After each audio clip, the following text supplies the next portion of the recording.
This is the Prime Minister Anthony Albanese speaking live from the Jobs Summit and opening it up. There is so much for our country to gain from answering the generous, patient call of the Uluru Statement from the Heart. Sometime,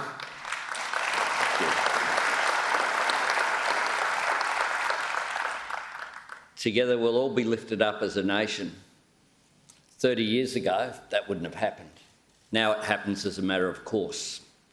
And we will, with a voice to Parliament enshrined in our Constitution, all wonder why it hadn't happened 30 years ago as well.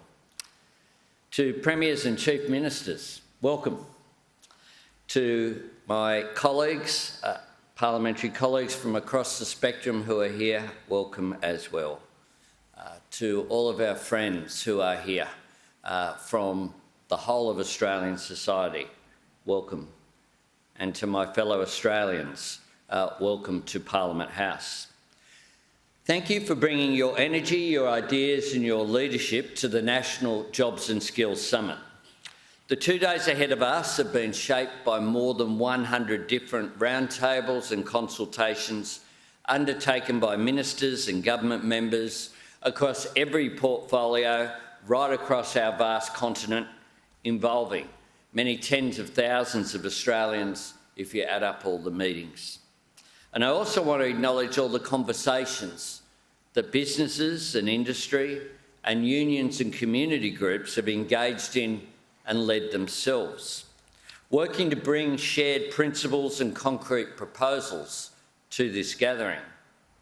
I thank you for the spirit, but also the substance of your contribution. And in the same vein, I'm very pleased to announce that yesterday at National Cabinet, we reached an agreement between the Commonwealth and every state and territory government to create an additional 180,000 fee-free TAFE places for 2023. This is a $1.1 billion package, and we've agreed to share the costs between the Commonwealth and the states and territories. We'll continue to cooperate on the design of the long-term National Skills Agreement, and indeed we've agreed to the principles that will shape it.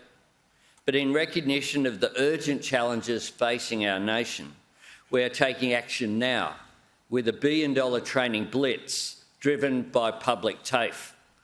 We want to see more Australians gaining the skills they need to find good jobs in areas of national priority. And I want this to be the beginning, not the end, of the progress that we see on skills and training over the next 2 days.